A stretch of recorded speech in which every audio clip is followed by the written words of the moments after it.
कूजन्तं राम रामेति मधुरं मधुराक्षरम् आरुह्य कविताशाखां वन्दे वाल्मीकि कोकिलम्। रामाय रामभद्राय रामचन्द्राय वेधसे रघुनाथाय नाथाय सीताया पतये नमः।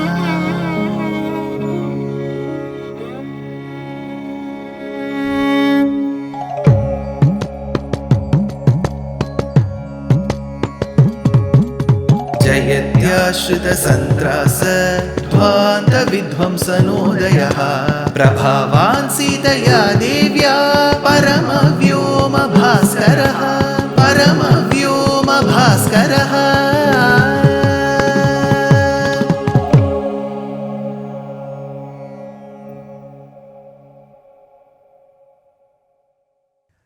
श्रीमते निगमान्त महादेशिकाय नमः। Rama, while entering Mithila, in its outskirts called Mithilopavanam, gives a Vimochanam, Shapa Vimochanam to Gautama Patni, Shatananda's Mata, Ahalya. So this has been put together in a Churnika, a passage by Vedanta Deshika, who states, Jadakirana Shakaladhara Jatila Natapati Makutatata Natana Patu Vibuddha Saridati Atibakula Madhugalana Lalitapada Nalina Raja Upamrudita Nijavrijina Jahadupala Tano Ruchira Parama Munivara Yuvati Nuta. So she was given emancipation. The moment Janaka sees Rama and Lakshmana, he inquires who these two warriors were. That is when Vishwamitra says that these two men, these two young men, Rama and Lakshmana, who are a combination of good looks. They have eyes like the petals of a lotus flower. They have the good looks of Ashwini Kumara. They also have Upasthita Yauvano. They have the right age.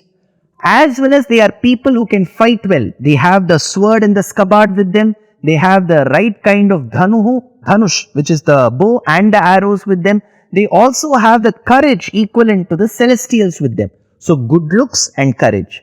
Besides that, what are the qualifications that they possess? They are the sons of the great famous king Dasharatha.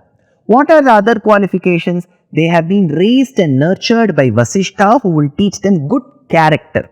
So after having told this, he also mentions that Rama was instrumental in giving Shapa Vimochanam to Ahalya. Sangata Munina Patni Bhargavena Renuka. So Bhargavena Renuka.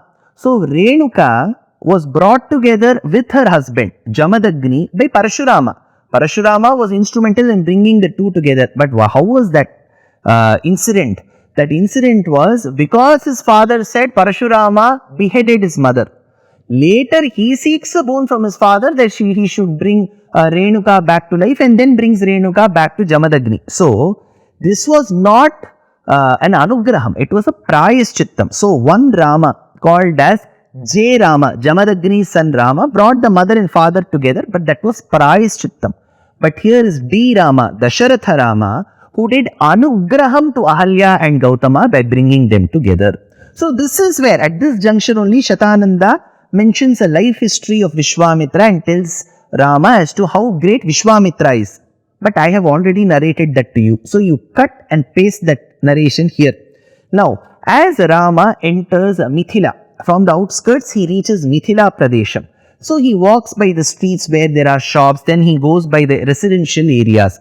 So as he enters, the Tamil poet says that the flag of Mithila was fluttering high in the sky. He doesn't stop there.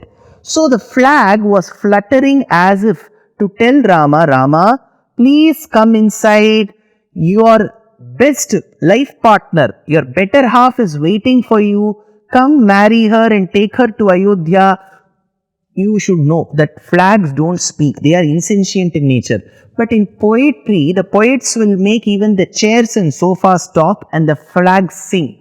So, Ollaiva endru azhaipadu pondradamma, says the Tamil poet. He says, the flag was telling Rama, come inside, your better half is waiting for you. This is one way. Second, in Valmiki's Adikavyam Ramayanam, we don't have any incident in Bala Kandam where Rama and Sita met prior to the marriage. Till their marriage, they had never met. It was a simple, assisted or arranged marriage. But our transcreations don't leave it just like that. Be it the Tamil poet, be it Tulsidas ji in Ramacharita-manas, they go one extra mile and describe how the both of them met before the marriage took place. So let us go through these two versions. One, when Rama walked into Mithila, there was a little low-hanging balcony and Sita was playing with her friends. So one of the flower balls with which they were playing went very close to the low-hanging balcony. So the friends asked Sita to go and pick that ball up. So with the jingling sound of her anklets, she comes running. So to Rama, who was passing by that street, he heard the jingling sound increase. So he wanted to check who runs in such a beautiful rhythmic fashion. So he put his head high and checked who that lady could be. On the other hand, this was a less habited street. Nobody would pass by that street. So Sita had an intuition that somebody was walking by that street and trying to look at her. So she immediately put her head down to check who that person could be. As she looked down, as Rama looked up, their eyes met. So he says, Ennalum nalathinal irayal nindroli kannodu kannine kavvi ondrai ondru unnavum nilaiperada unarvum ondrida annarum nokkinan. He saw her too. Avarum nokkinal. She too saw him. So this eye gestures is very important. You may be wondering, sir, that Tamil poet has described those eyes met. What is the implication of that? Remember, Apastamba Maharishi is very important in our Vedic civilization. He has given us many code of conduct. So he has given the rules. In one of the rules he says, let us say it is an arranged or an assisted marriage where the girl, the boy, the girl's family, the boy's family, they meet up. Then the girl tries to understand the boy tries to understand their girl. Probably the chemistry works. Now everything has worked, the families like each other. But finally, now they will check if their kundalis, their horoscopes, their jatakams match. Imagine that the jatakam has certain places where they don't match. Now comes a big $1 million question. Everything else works. The girl likes the boy likes the girl. The girl's family likes the boy's family likes the girl. The girl's family and the boy's family like each other. Every permutation and combination works except jatakam. Then what should we do? Apastamba Maharishi says, in that scenario, bring the boy and the girl together and bring a person as the judge who has the ability to understand eye communication, eye gestures, without making them talk. Check if their eyes can communicate with each other. In case the eyes can communicate, then in that case, do not worry even if the horoscopes don't match. So, when Kamban, the Tamil poet, says that Rama and Sita's eyes met, it means they had become an ideal, desirable couple through their eye connection itself. So, there was no need to look into their jatakam. This is one meaning. Here, Tulsidas ji describes how while Sita along with her friends was walking into an upavanam to a temple, in a garden to a temple, Rama along with his brother Lakshmana was walking into the same garden. So for the first time Rama and Sita are meeting. That is where Rama couldn't take his eyes off Sita. This is a beautiful passage in Ramacharita-manas. Kankana kinkini no purdhuni suni kahat lakhana sanaramu hridaya guni as kahi feri chitehi ora si mukh asaisi bayanayan chakora भय बिलोचन चारु चंचल मनहु सकुचि निमित जे दिगंजल सब उपमा कबि रहे चुठारी kehi pattaro bideh kumari. So he couldn't take his eyes off her. She was so captivating, so good and royal in her demeanor. How was she when she looked at Rama? लोचन मगरा मही उरानी दीन है पलक कपाट सयानी जब से सखिन प्रेम बर जानी कही न सकही कछु मन सकुचानी. She couldn't speak and she ordered her eyes, don't wink, because it is an involuntary action. We keep winking, right? She ordered her eyes, don't wink, because she told her eyes, oh my dear eyes, in your existence in my material body all these years, you have captured the best portrait, best photograph now. You have seen Rama, the best of all men now. Imagine you have captured him and the eyelids wink, which means closes and opens. By the time you close and open, I am worried if that portrait will disappear from my eyes. So my eyes, I command you, don't wink, she said, says Tulsidas. So these are all such beautiful descriptions of our Indian Vedic literature. Now, as Sita and Rama's eyes met, as both of them looked at each other, be it Goswami Tulsidas or the Tamil poet Kamban who says so, Janaka makes it his responsibility and duty to tell Vishwamitra and the two boys, Rama and Lakshmana, see, Sita was obtained by me through a yajnam that I performed called Putra Kama Ishti. That is when Vishwamitra looks at Rama and says, see, she is also, because he was also born as a result of Putra Kama Ishti. Upon understanding that Dasharatha had wanted sons and he performed Putra Kama Ishti, a few years later, Janaka also felt that I should follow the footsteps of Dasharatha and I too should perform Putra Kama Ishti. Towards the end of Putra Kama Ishti, Shatananda, his Kulaguru, says, Janaka, you are an agriculture depending nation. So for you, farmers are to be respected and given the most importance. So you should go and plow the field. That small initial act of plowing will bestow auspiciousness on you. So after the Putra Kamishti Yajnam, Janaka Maharaja goes to the fields and starts plowing. As he plows a certain distance, the end of that plow, hull, that particular end gets caught in a string which is attached to a casket, a small casket in which there is a little girl whose face is like that of a blossom lotus, whose eyes are like the blossom lotus, whose hands are as pinkish as the petals of the lotus, whose feet are as tender and soft as the lotus petals. So he imagines that this child is a God-given gift. And she was born as a result of the tip of the plow touching that casket. The tip of a plow is referred to as Ta-si. Since she was born as a result of Ta-si touching, her name was Sita, the rivers of Ta-si.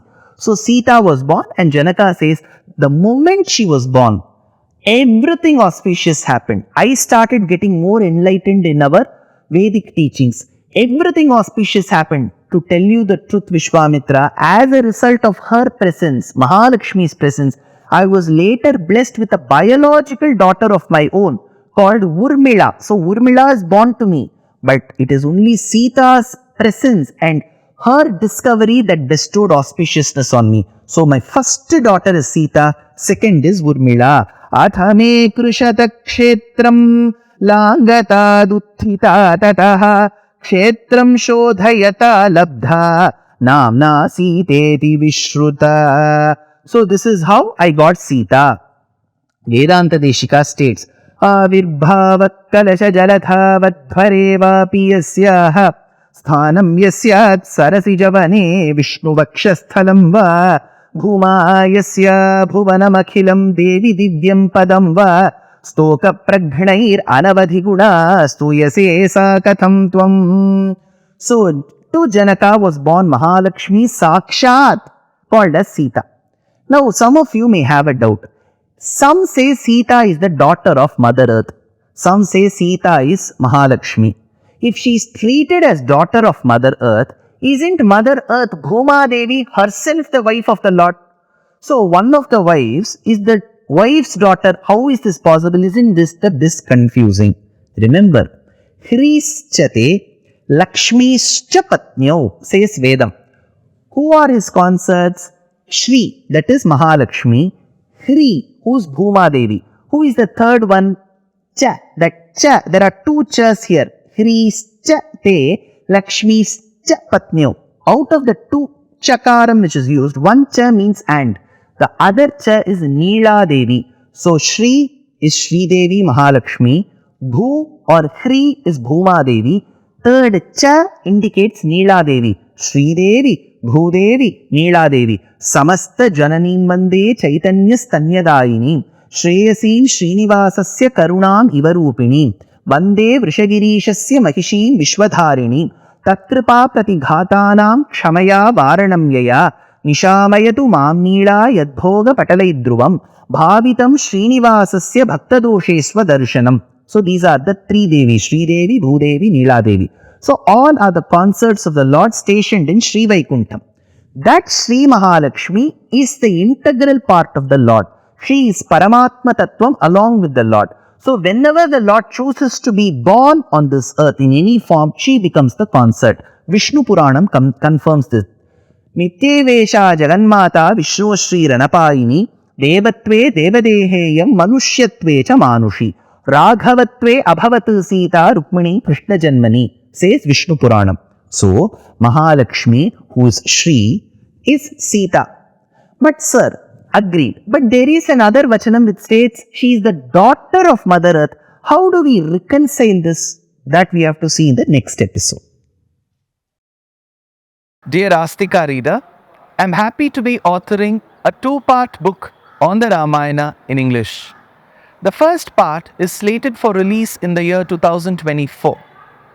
The book aims to recreate and retell the Ramayana of Valmiki, conforming to the ancient commentaries and other allied literature.